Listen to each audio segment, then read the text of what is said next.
Brand new Milwakee M12 fuel nibbler. It's the model number 2476, and it will nibble up to 16 gauge steel, 18 gauge stainless steel, and up to 12 gauge of aluminum. Simple on-off switch there, but we have a speed dial here where you can set your max speed, or you can set it on auto. Well, it will soft start and then ramp up to 5 once it senses that you're cutting.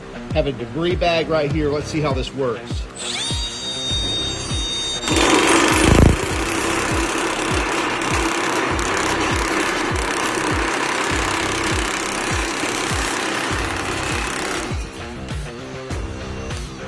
Now you notice here we have no degree. Watch this.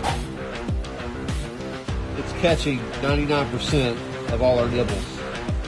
12 gauge aluminum.